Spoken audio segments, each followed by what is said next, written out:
Welcome to TNPSC வெற்றி நிச்சயம். இன்றைக்கி நம்ம இந்த வீடியோவில் என்ன பார்க்க போகிறோம் அப்படின்னா, 6th நியூவாக கொடுத்துருக்கிற தமிழ் புக்கில் இயற்கை அப்படிங்கிற ஒரு இயல் இருக்குது. அந்த இயலில் வந்து உள்ள எல்லா டாப்பிக்கும் பார்க்கலாம்.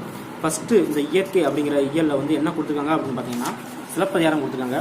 இந்த சிலப்பதிகாரம் வந்து என்ன அப்படின்னு பார்த்தீங்கன்னா, மனப்பாட பாடலாக கொடுத்துருக்காங்க. ஸோ இது வந்து நம்ம கதிரவனையும் சோழ மன்னனையும் வச்சு பாடுறது, அடுத்து நிலாவையும் சோழ மன்னனையும் வச்சு பாடுறது, மாமலையும் சோழ மன்னனையும் வச்சு பாடுறது. ஸோ இதுக்கு வந்து அர்த்தம் வந்து தெரியணும்னு அவசியம் இல்லை. ஸோ பாட்டை நான் வாசிக்கிறேன், அதை கேட்டுட்டு நீங்கள் மைண்டில் ஏற்றிக்கோங்க.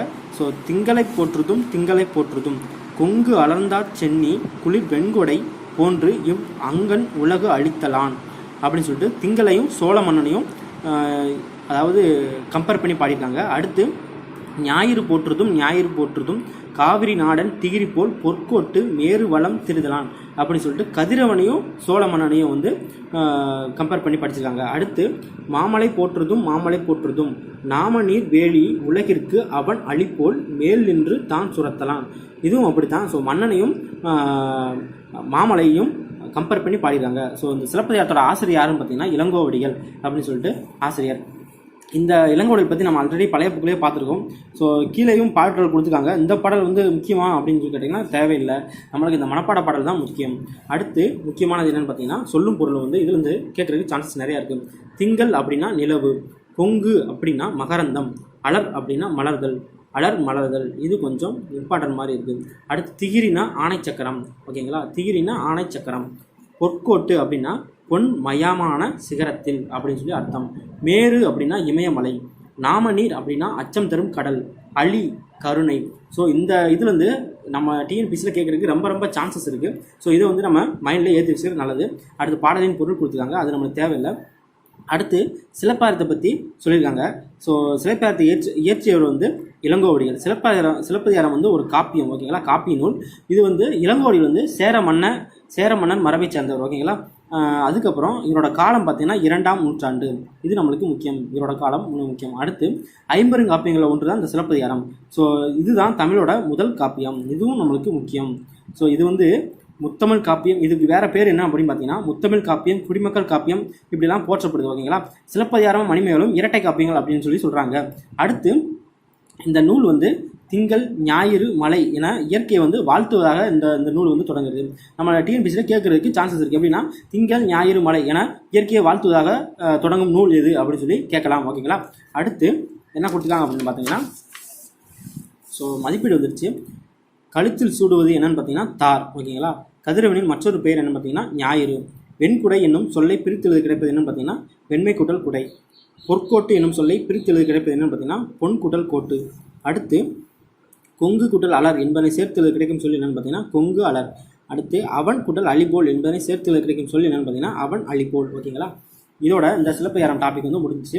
ஸோ இது போக நீங்கள் பார்கோடை வச்சு நீங்கள் ஆண்ட்ராய்ட் ஃபோனில் நீங்கள் வந்து படிச்சுக்கலாம். அதை ஒரு இதில் எழுதி வச்சுக்கிட்டு நீங்கள் யூஸ்ஃபுல்லாக இருக்கும், ஓகேங்களா? அடுத்த டாபிக் என்னென்னு பார்த்தீங்கன்னா காணி நிலம் அப்படின்னு சொல்லி ஒரு டாபிக் இருக்குது. இந்த காணி நிலம், இந்த டாபிக் வந்து எழுதுனவர் யாருன்னு பார்த்தீங்கன்னா பாரதியார் வந்து எழுதியிருக்காரு. பாரதியாரை பற்றி நம்ம ஆல்ரெடி நிறைய இடத்துல வந்து படிச்சிருக்கோம். ஸோ இதுக்கு வந்து இதுவும் மனப்பாட பாடல் வந்து கொடுத்துருக்காங்க. ஸோ இந்த மனப்பாட பாடல் மட்டும் நான் வந்து வாசிக்கிறேன். ஸோ காணி நிலம் வேண்டும், பராசக்தி காணி நிலம் வேண்டும், அங்கு தூணில் அழகியதாய் நன்மாடங்கள் துய்ய நிறத்தினதாய், அந்த காணி நிலத்திடையே ஓர் மாளிகை கட்டித்தர வேண்டும், அங்கு கேணி அருகினிலே தென்னை மரம் கீற்றும் இளநீரும் 10-12 தென்னை மரம் பக்கத்திலே வேணும். ஸோ இதுவரை படித்தா நம்மளுக்கு போதும், இருந்தாலும் நம்ம எக்ஸ்ட்ராவாக நம்ம படித்து வச்சு நல்லது. அடுத்து நான் வாசிக்கிறேன் பாருங்கள். நல்ல முத்துச்சுடர் போலே நில ஒளி முன்பு வர வேணும், அங்கு கத்தும் குயிலோசை சற்றே வந்து காதில் பட வேணும், என்றன் சித்தம் மகிழ்ந்திடவே நன்றாய் இளம் தென்றல் வர வேணும் அப்படின்னு சொல்லிட்டு பாரதியார் வந்து படிச்சிருக்காரு. ஸோ இது வந்து நிலத்தை பற்றி படிச்சிருக்காரு, காணி நிலம் அப்படின்னு சொல்லிட்டு. ஸோ இயற்கையை பற்றி தான் படிச்சிருக்காரு. ஸோ அடுத்து என்ன கொடுத்துருக்காங்க அப்படின்னு பார்த்தோம்னா, சொல்லும் பொருள் ரொம்ப ரொம்ப முக்கியமானது. காணி அப்படின்னா நில அளவை குறிக்கும் சொல் அப்படின்னு சொல்லி அர்த்தம். மாடங்கள் அப்படின்னா மாளிகையின் அடுக்குகள். சித்தம் அப்படின்னா மனம் அல்லது உள்ளம் தான் அர்த்தம். கரெக்டான இது வந்து உள்ளம் அப்படின்னு சொல்லி அர்த்தம். அடுத்து இவரோட இயற்பெயர் என்னன்னு பார்த்தீங்கன்னா சுப்பிரமணியன், ஓகேங்களா? அடுத்து இவர் வந்து எங்கே பிறந்திருக்காரு அப்படின்னா எட்டயபுரத்தில் பிறந்திருக்காரு. ஸோ எட்டயபுரம் மன்னரால் இவருக்கு வந்து பாரதி அப்படிங்கிற ஒரு பட்டம் வந்து வழங்கியிருக்காங்க. ஸோ இதுதான் நம்மளுக்கு முக்கியம். பாரதின்னு நம்மளுக்கு தெரியும். ஸோ எட்டயபுரம் மன்னர் தான் இவருக்கு வந்து பாரதி அப்படின்னு சொல்லி அழைச்சிருக்காரு, ஓகேங்களா? அடுத்து தன்னோட கவிதையின் வழியாக விடுதலை உணர்வை ஊட்டியவர் யாருன்னு பார்த்தீங்கன்னா பாரதியார் தான். ஓகேங்களா. ஸோ அடுத்து மண் உரிமைக்காகவும் பெண் உரிமைக்காகவும் பாடியவர் யாருன்னு பார்த்தீங்கன்னா பாரதியார் தான். அடுத்து இவர் வந்து நாட்டுப்பற்றும் மொழிப்பற்றும் மிக்க பாடல்கள் பலவற்றை வந்து படைச்சிருக்காரு. இவரோட வேற நூல் என்னென்னு பார்த்தீங்கன்னா பாஞ்சாலி சபதம், கண்ணன் பாட்டு, குயில் பாட்டு நிறைய இருக்குது. இருந்தாலும் இதில் வந்து இந்த ஒரு 3 நூல் தான் கொடுத்துருக்காங்க. ஓகேங்களா. அடுத்து மதிப்பீடு இருக்குது. மதிப்பீடில் கிணறு என்பதை குறிக்கும் சொல் என்னென்னு பார்த்தீங்கன்னா கேணி. ஓகேங்களா. சித்தம் என்பதன் பொருள் என்னென்னு பார்த்தீங்கன்னா உள்ளம். ஓகேங்களா. அடுத்து மாடங்கள் என்பதன் பொருள் மாளிகையின் அடுக்குகள். அடுத்து நன்மாடங்கள் என்னும் சொல்லை பிரிக்க கிடைக்கும் சொல் என்னென்னு பார்த்தீங்கன்னா நன்மை கூட்டல் மாடங்கள். நிலத்தினிடையே என்னும் சொல்லை பிரிக்க கிடைக்கும் சொல் என்னென்னு பார்த்தீங்கன்னா நிலத்தின் கூட்டல் இடையே. அடுத்து முத்து கூட்டல் சுடர் என்பதை சேர்த்துல கிடைக்கும் சொல்லி என்னென்னு பார்த்தீங்கன்னா முத்துச்சுடர். ஓகேங்களா. நிலா கூட்டல் ஒளி என்பதை சேர்த்துல கிடைக்கும் சொல்லி என்னென்னு பார்த்தீங்கன்னா நிலா ஒளி. அடுத்து முத்துச்சுடர் பொறுத்துக்கள் வந்து முத்துச்சுடர் போல அப்படின்னா என்ன அர்த்தம் அப்படின்னா நிலா ஒளி. அந்த பாட்டை பார்த்தீங்கன்னா இதுக்கு வந்து அர்த்தம் தெரியும். முத்துச்சுடர் போலனா நிலா ஒளி, தூய நிறத்தில் அப்படின்னா மாடங்கள், சித்தம் மகிழ்ந்திட அப்படின்னா தென்றல். இதோட இந்த பாட்டு காணி நிலம் வந்து முடிஞ்சு போச்சு. அடுத்து என்ன கொடுத்துருக்காங்க அப்படின்னா சிறகின் ஓசை. இது வந்து நம்ம ஆல்ரெடி படித்த பாடம். ஸோ அது வந்து பறவைகள் பற்றி படிச்சிருக்கோம். அதே தான் இதுலேயும் கொடுத்துருக்காங்க. ஆனால் இதில் வந்து எக்ஸ்ட்ராவாக ஒரு சில பாயிண்ட்ஸ் வந்து கொடுத்துருக்காங்க. ஓகேங்களா. இது வந்து இதில் வந்து வலசை போதல் அப்படிங்கிற ஒரு டாபிக் பற்றி கொடுத்துருக்காங்க. ஸோ வலசை போதல் அப்படின்னா என்ன அப்படின்னு பார்த்தீங்கன்னா பறவைகள் வந்து இடம்பெயர்தல் தான் வலசை போதல் அப்படின்னு சொல்லி சொல்லுவாங்க. ஓகேங்களா. கண்டம் விட்டு கண்டம் அல்லது பெருங்கடல்கள் மலையிலையும் கடந்து போகிறது தான் இந்த வலசை போதல் அப்படின்னு சொல்லி சொல்லுவாங்க. இறை தேட்டருக்கு தான் போகும். ஓகேங்களா. அதுதான் அந்த வலசை போதல் அப்படின்னு சொல்லி அர்த்தம். ஓகேங்களா. அடுத்து என்ன கொடுத்துருக்காங்க அப்படின்னு பார்த்தீங்கன்னா ஸோ வலசை போகிறப்ப நம்ம பறவையோட உடலில் என்னென்ன மாற்றங்கள்லாம் ஏற்படும் அப்படின்னு பார்த்தீங்கன்னா தலையில் சிறகு வளருதல், இது ஒரு மாற்றம். அடுத்து பார்த்தீங்கன்னா இறகுகளில் நிறம் மாறுதல். ஸோ ரெக்கையோட நிறம் மாறிடும். அடுத்து உடலில் கற்றையாக முடி வளருதல். ஓகேங்களா. முடி வளரும் இந்த டைமில் தான். ஓகேங்களா. அடுத்து இந்த தெரிந்து கொள்ளும்ல ஒரு டாபிக் கொடுத்துருக்காங்க. என்ன அப்படின்னு பார்த்தீங்கன்னா கப்பல் பறவை அப்படின்னு சொல்லி ஒரு பறவை பற்றி சொல்லியிருக்காங்க.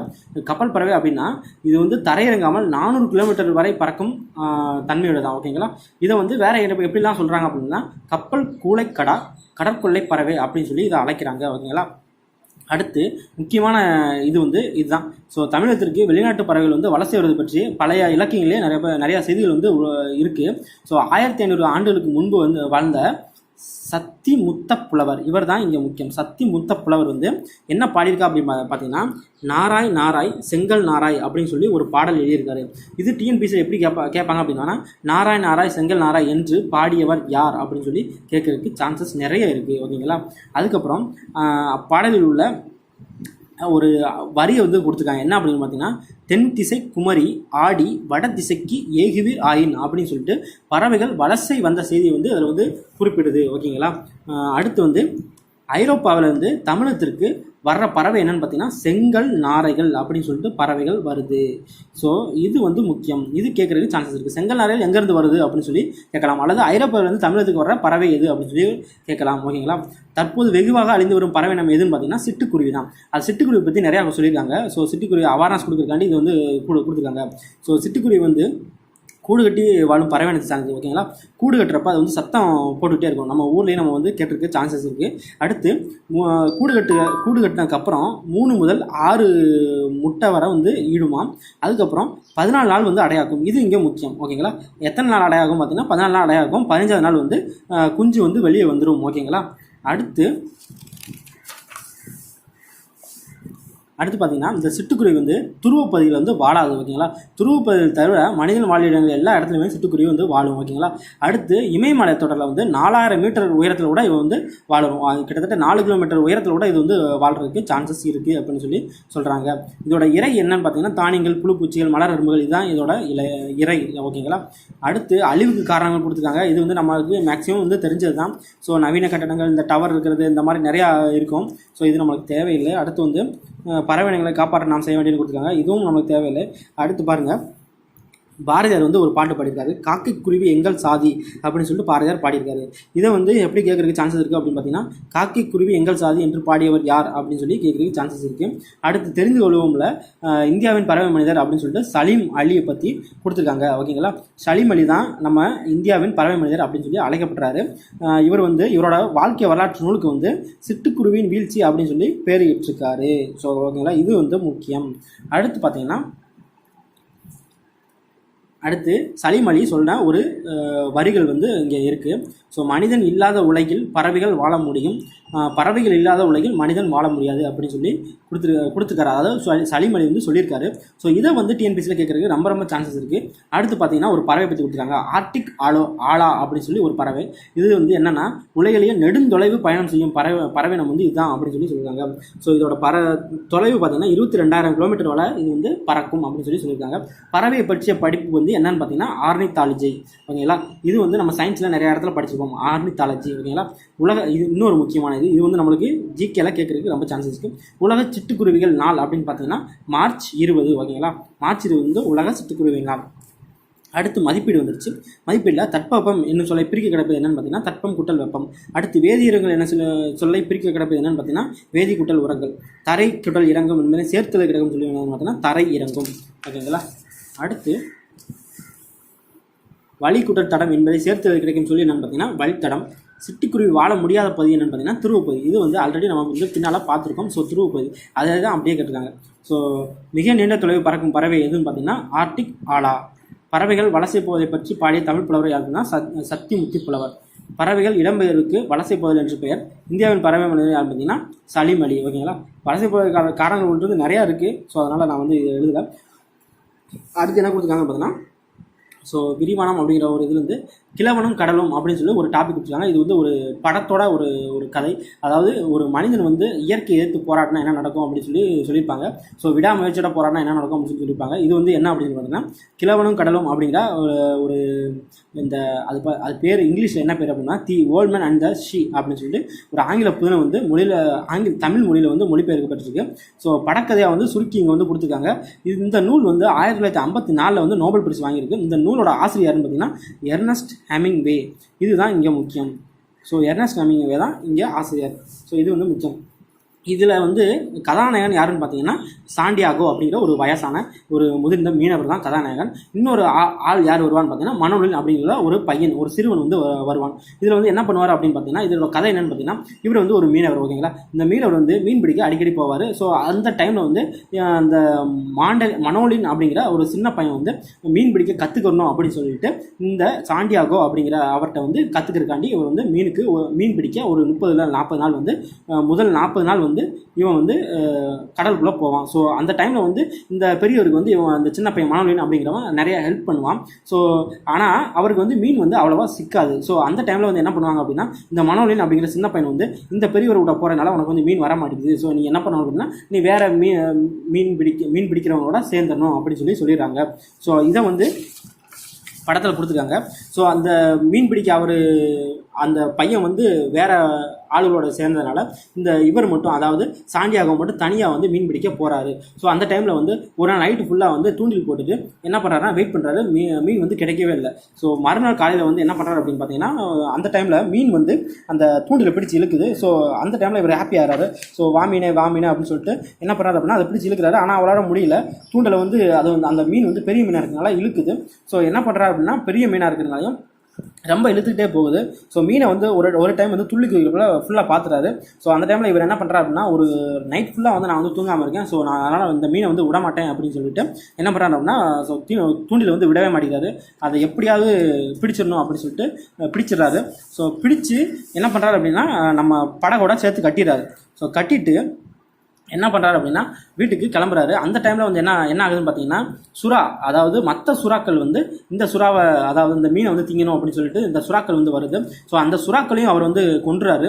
கடைசியாக வந்து வீட்டுக்கு போகிறாரு. வீட்டுக்கு போய் பார்க்குறப்ப என்ன ஆகுதுன்னு பார்த்தீங்கன்னா அந்த சுறாவில் வந்து தலையும் எலும்பு கூடு மட்டும் தான், அந்த மீனில் வந்து தலையும் எலும்பு கூடு மட்டும் தான் இருக்குது. அந்த சுறாக்கள் என்ன பண்ணுது அப்படின்னா அந்த மீனை வந்து சாப்பிட்ருது. ஓகேங்களா, வீட்டுக்கு வந்து போயிட்டாரு. ஸோ சோகத்தோட வீட்டுக்கு போகிறாரு. அந்த டைமில் அந்த மனோலின் அப்படிங்கிற அந்த சின்ன பையன் வந்து வரான். அந்த தாத்தாட்ட வந்து கேட்குறான், தாத்தா நீங்கள் தான் அந்த மீனை பிடிச்சிங்களா அப்படின்னு கேட்குறப்ப தாத்தா ரெண்டு எனக்கு தான் அந்த தலையோட தான் இருக்கே, எனக்கு வந்து இது வந்து வேஸ்ட்டாக இருக்குது அப்படின்னு சொல்லி சொல்கிறாரு. ஸோ அந்த டைமில் அந்த பையன் என்ன சொல்கிறாங்கன்னா அதனால் என்ன தாத்தா திறமைக்கு விடாமுயற்சி கிடைச்ச பரிசு அப்படின்னு சொல்லி சொல்கிறாரு. ஸோ அதுதான் இங்கே வந்து முக்கியமான கருத்து என்னன்னு பார்த்தீங்கன்னா திறமையை விடாமுயற்சி அப்படின்னு சொல்லி சொல்லலாம். ஓகேங்களா, அடுத்த டாபிக் என்ன கொடுத்துருக்காங்கன்னா இலக்கணத்தில் முதல் எழுத்தும் சார்பெழுத்தும் அப்படின்னு சொல்லி ஒரு டாபிக் கொடுத்துருக்காங்க. ஸோ ஃபஸ்ட்டு வந்து எழுத்தை பற்றி கொடுத்துருக்காங்க. எழுத்து வந்து 2 வகைப்படும். ஒன்று வந்து என்னென்னு பார்த்தீங்கன்னா முதல் எழுத்து, அடுத்து சார்பு எழுத்து. முதல் எழுத்து அப்படின்னு என்ன பார்த்தீங்கன்னா உயிரெழுத்து 12 மெய்யெழுத்து 18 சேர்ந்தது தான் இந்த முதல் எழுத்து அப்படின்னு சொல்லி சொல்கிறாங்க. முதல் எழுத்து மொத்தம் வந்து 30 ஓகேங்களா. முதல் எழுத்துக்களோட எண்ணிக்கை எவ்வளோன்னு பார்த்தீங்கன்னா 30 ஓகேங்களா. அடுத்து சார்பு எழுத்துக்கள். சார்பு எழுத்துக்கள் வந்து 10 வகைப்படும் ஓகேங்களா. இது வந்து நம்ம சின்ன வயசுலேருந்தே மேக்ஸிமம் வந்து இது எல்லாருமே படிச்சு வச்சிருப்பீங்க. ஸோ என்னென்னு பார்த்தீங்கன்னா உயிர்மை, ஆயுதம், உயிரிழப்படை, ஒற்றலப்படை, குச்சியில் உரம், குச்சியில் உரம், ஐயாறு குறுக்கம், மகர குறுக்கம், அவ்வாறு குறுக்கம், ஆயுத குறுக்கம். இது வந்து நிறைய பேர் வந்து மனப்படமாக வச்சுருப்பாங்க. ஸோ அதுக்கப்புறம் என்ன கொடுத்துருக்காங்கன்னா இது வந்து பேசிக் தான் கொடுத்துருக்காங்க ஓகேங்களா. உயிர்மை அப்படின்னா என்னென்னு கொடுத்துருக்காங்க. ஸோ மெய் எழுத்துக்களும் உயிர் எழுத்துக்களும் ஒன்று சேருவதால் உயிர்மை எழுத்துக்கள் தோன்றின அப்படின்னு சொல்லி கொடுத்துருக்காங்க ஓகேங்களா. அடுத்து ஆயுதத்தை பற்றி என்னென்னலாம் இருக்குது அப்படின்னு சொல்லி கொடுத்துருக்காங்க. 3 புள்ளியில உடைய தனித்த வடிவம் பெற்றது தான் இந்த ஆயுத எழுத்து. அதுக்கப்புறம் தனித்து வந்து ஆயுதம் வந்து இயங்காது. ஒரு சில இம்பார்ட்டன்ட் பார்ட்லாம் டாப்பிக்லாம் கொடுத்துருக்காங்க. ஸோ இதில் வந்து இவ்வளோ போதும். அடுத்து வந்து திருக்குறள் கொடுத்துருக்காங்க. ஸோ திருக்குறள் வந்து நம்ம ஆல்ரெடி படித்த டாப்பிக்லேருந்தே தான் திருக்குறள் கொடுத்துருக்காங்க. பார்த்தீங்கன்னா இந்த பாருங்கள், அகர முதல் எழுத்தெல்லாம் ஆதிபகவன் முதற்சி உலகம், இதெல்லாம் நம்ம ஆல்ரெடி படித்தது. அடுத்து விண்ணின்று பொய்ப்பின் விரிநீர் வியன் உலகத்து உள்நின்று உடற்றும் பசி அப்படின்னு சொல்லி கொடுத்துருக்காங்க. ஸோ இது எல்லாமே வந்து நம்ம ஆல்ரெடி படித்தது. ஸோ இதுக்கு வந்து விளக்கம் தேவையில்லைன்னு நினைக்கிறேன். அடுத்து வந்து திருவள்ளுவர் பற்றி கொடுத்துருக்காங்க. ஸோ திருவள்ளுவர் வந்து 2000 ஆண்டுகளுக்கு முற்பட்டவர் அப்படின்னு சொல்லியிருக்காங்க. இவர் வந்து எக்காலத்துக்கும் பொருந்தும் வாழ்க்கை நெறிகளை வகுத்து கூறினார் அப்படின்னு சொல்லியிருக்காங்க. அடுத்து இவரோட பட்டப்பேர் என்னென்னு பார்த்தீங்கன்னா வான்புகழ் வள்ளுவர், தெய்வப்புலவர், பொய்யில் புலவர் அப்படின்னு சொல்லி இவருக்கு நிறைய பேர் இருக்குது ஓகேங்களா. இதை வந்து நிறைய பேர் இந்த 11th 12th பார்த்தீங்கன்னா இன்னும் நிறையா கொடுத்துருப்பாங்க. ஸோ இது வந்து 6th நாளாக கொஞ்சம் கம்மியாக தான் கொடுத்துருக்காங்க. ஸோ அடுத்து திருக்குறள் வந்து அறத்துப்பால், பொருட்பால், இன்பத்துப்பால் அப்படிங்கிற 3 பால் அப்படி கொண்டது அப்படின்னு சொல்லி 3 பிரிவில் கொண்டது அப்படின்னு சொல்லி கொடுத்துருக்காங்க. அடுத்து இது வந்து 15 கீழ்கணக்கு நூலில் வந்து ஒன்று. அடுத்து இதில் வந்து 1330 குறட்பாக்கள் உள்ளன, 133 அதிகாரங்கள் உள்ளன ஓகேங்களா. அடுத்து பார்த்தீங்கன்னா இதுதான் நம்மளுக்கு முக்கியம். திருக்குறளில் இல்லாததும் இல்லை, சொல்லாததும் இல்லை அப்படின்னு சொல்லி சிறந்த விலங்கு அப்படின்னு சொல்கிறாங்க. நம்மளுக்கு கொஸ்டின் எப்படி கேட்பாங்கன்னா இல்லாததும் இல்லை, சொல்லாததும் இல்லை என்று குறிப்பிடும் நூல் எது அப்படின்னு சொல்லி கேட்கலாம் ஓகேங்களா. அடுத்து இது வந்து 100க்கும் மேற்பட்ட மொழிகள் வந்து திருக்குறள் வந்து மொழிபெயர்க்கப்பட்டுள்ளது அப்படின்னு சொல்லி சொல்லியிருக்காங்க. ஸோ பழைய புக்கில் பார்த்தீங்கன்னா 107 மொழிகளில் வந்து மொழிபெயர்க்கப்பட்டுள்ளது அப்படின்னு சொல்லி கொடுத்துருப்பாங்க. இதில் வந்து 100க்கும் மேற்பட்ட அப்படின்னு சொல்லி சொல்லிட்டாங்க ஓகேங்களா. மென்ஷன் பண்ணல. அடுத்து பாருங்கள், மக்களுக்கு மகிழ்ச்சி தருவது எதுன்னு பார்த்தீங்கன்னா இந்த பாடலை படித்தீங்கன்னா உங்களுக்கு இது ஆன்சர் தெரியும். ஸோ அறிவுடைய மக்கள் அப்படின்னு சொல்லி ஆன்சர். அடுத்து ஒருவருக்கு சிறந்த அணி என்னென்னு பார்த்தீங்கன்னா இன்சொல் தான் சிறந்த அணி அப்படின்னு சொல்கிறாங்க. அடுத்து இது வந்து நம்ம அந்த பாடல் வந்து நம்ம கோடிட்டேட நிரப்புது தான். ஸோ இது நம்மளுக்கு தேவையில்லைன்னு நினைக்கிறேன். இதோட இந்த டாபிக் வந்து முடியுது. ஸோ பாருங்கள், இதோட அந்த இயல் வந்து முடிஞ்சு போச்சு. ஸோ அடுத்த இயல் வந்து இயல் 3 வந்து ஆரம்பிச்சிச்சு. ஸோ நமக்கு தேவையில்லை. நம்ம அடுத்த வீடியோவில் வந்து அந்த இயல் 3 வந்து பார்க்கலாம். இதில் வந்து என்னென்ன பார்த்தீங்கன்னா கண்டம் அப்படின்னா கண்டினென்ட், வலசை அப்படின்னா மிக்ரேஷன், தட்பவெப்பநிலை அப்படின்னா கிளைமேட், புகலிடம் அப்படின்னா சாங்சுவரி, வானிலை அப்படின்னா வெதர், புவியீர்ப்பு புலம்னா கிராவிடேஷனல் அப்படின்னு சொல்லி கொடுத்துருக்காங்க. ஸோ இந்த டாபிக் வந்து இதோட முடிஞ்சு. ஸோ அடுத்த டாபிக் வந்து நம்ம அடுத்த வீடியோவில் பார்க்கலாம். ஸோ இந்த வீடியோ